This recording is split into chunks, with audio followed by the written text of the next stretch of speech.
camera, ready, action. Yeah, I do it like lights, camera, ready, action. Do you know what I mean? A few moments later. Halo teman-teman. Kami dari 02 Saki 001 Kelompok 2 Hukum Bisnis dan Regulasi. Di sini kami akan menjelaskan tentang perlindungan konsumen.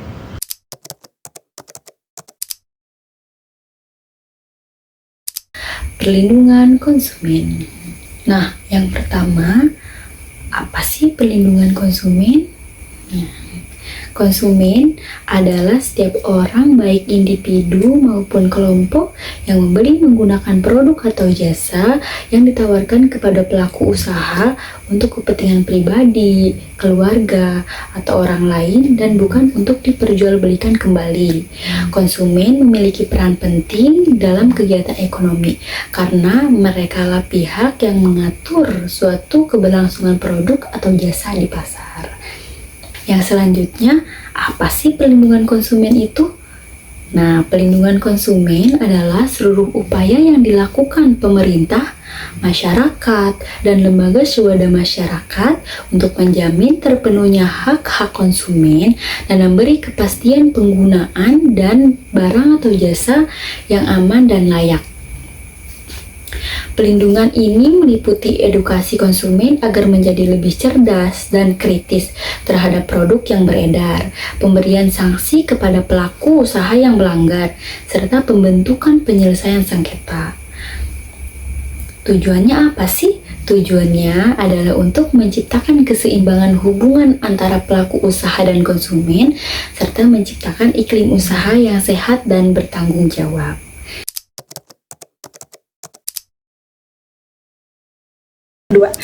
Teman-teman, aku di sini akan menyampaikan 3 hal dari materi perlindungan konsumen di Indonesia yang semuanya sudah diatur dalam Undang-Undang Nomor 8 Tahun 1999. Hal yang pertama adalah tujuan perlindungan konsumen, yaitu dapat meningkatkan kesadaran, kemampuan, dan kemandirian konsumen, mengangkat harkat dan martabat konsumen, meningkatkan pemberdayaan konsumen, menciptakan sistem perlindungan konsumen yang mengandung unsur kepastian hukum dan keterbukaan informasi, dapat menumbuhkan kesadaran pelaku usaha, dan meningkatkan kualitas barang dan atau jasa. Konsumen juga memiliki hak-hak sebagai konsumen, yaitu konsumen berhak mendapatkan kenyamanan, keamanan, dan keselamatan dalam mengonsumsi barang dan atau jasa. Konsumen berhak didengar pendapat dan keluhannya atas barang dan atau jasa yang digunakannya.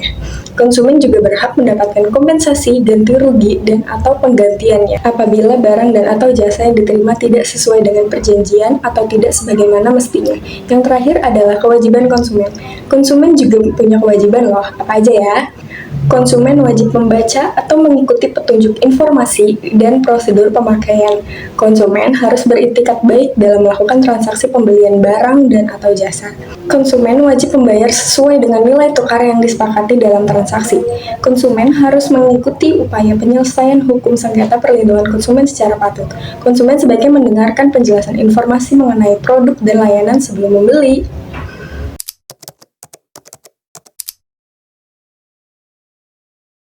Perkenalkan, namaku Seva Putri Anjani. Aku akan menjelaskan terkait materi pelaku usaha beserta tanggung jawabnya dan lembaga perlindungan konsumen. Apa sih pelaku usaha itu? Dalam pasal 1 ayat 3 Undang-Undang Nomor 8 Tahun 1999, pelaku usaha adalah setiap orang, perseorangan, atau badan usaha yang berbentuk badan hukum maupun bukan badan hukum yang didirikan dan berkedudukan atau melakukan kegiatan dalam wilayah negara Republik Indonesia secara sendiri ataupun bersama-sama melalui perjanjian menyelenggara kegiatan usaha dalam berbagai bidang di ekonomi. Tanggung jawab pelaku usaha juga diatur dalam Undang-Undang Nomor 8 Tahun 1999 dalam pasal 19 hingga pasal 28. Namun aku akan menjelaskan salah satu contohnya aja ya. Dalam pasal 19 yaitu pasal yang mengatur tanggung jawab pelaku usaha untuk produk yang diproduksi dan diperdagangkan dengan mengkompensasikan kerugian atau kerusakan. Bentuk kompensasi kerugiannya bisa berupa pengembalian uang atau pengembalian barang dan atau jasa dalam nilai yang setara. Lalu materi selanjutnya aku akan menjelaskan tentang Lembaga Perlindungan Konsumen.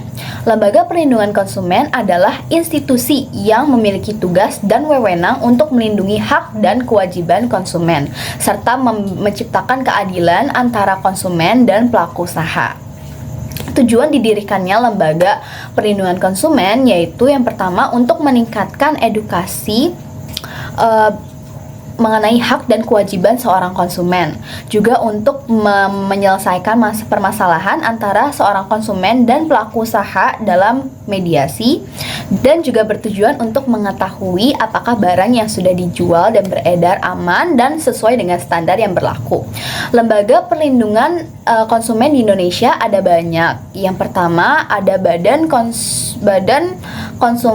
Perlindungan Konsumen Nasional, yaitu badan yang memberikan perlindungan hukum untuk hak dan kewajiban konsumen. Lalu yang kedua ada Yayasan Lembaga Konsumen Indonesia yang mengatur masalah terkait dengan produk dan jasa.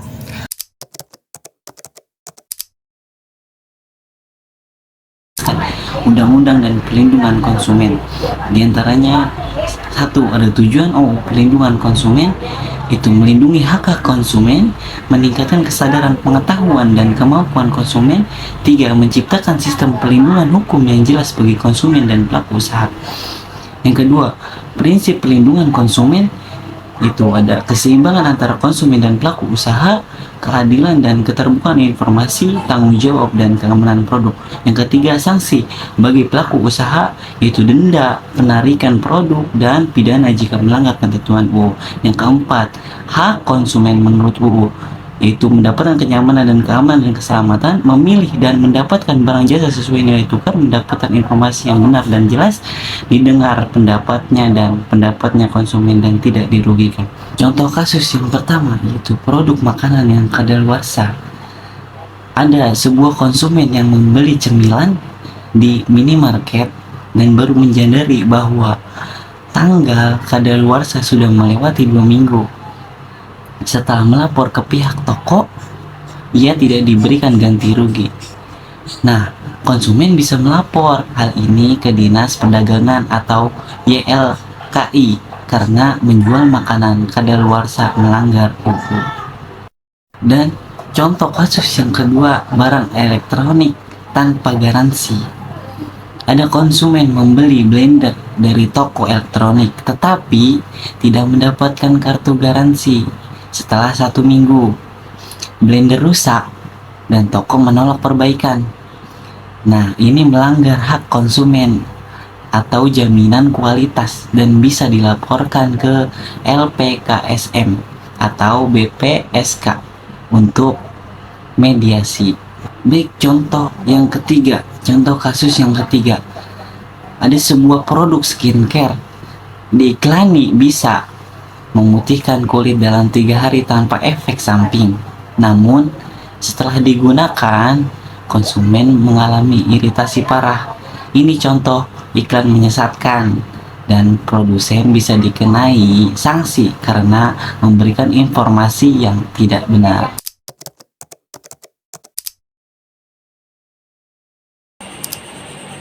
Oke teman-teman, di sini saya akan menjelaskan tentang bagaimana caranya mengajukan pengaduan.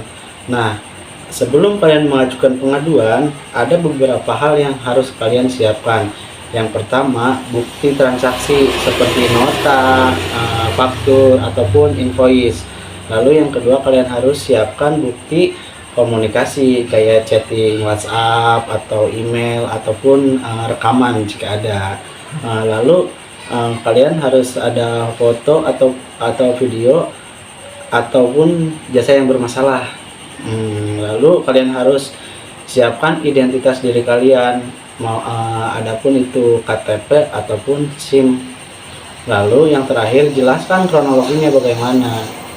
Yang kedua, kalian bisa melapor melalui saluran pengaduan resmi kayak Lembaga Perlindungan Konsumen Nasional atau LPKN, Lalu kamu bisa melapor ke Lembaga Perlindungan Konsumen Swadaya Masyarakat atau LPKSM di daerahmu. Kalian juga bisa melapor secara online kok, ke website saya taruh sini ya, www.lapor.go.id. Nah, website ini bisa kalian gunakan untuk melaporkan keluhan kepada instansi pemerintah termasuk soal konsumen. Lalu selain itu kamu juga bisa menghubungi layanan pengaduan melalui WhatsApp yang saya catat di bawah ini. Sekian dari materi yang bisa kami sampaikan. Jika ada pertanyaan atau diskusi lebih lanjut, kolom di komentar bawah ya.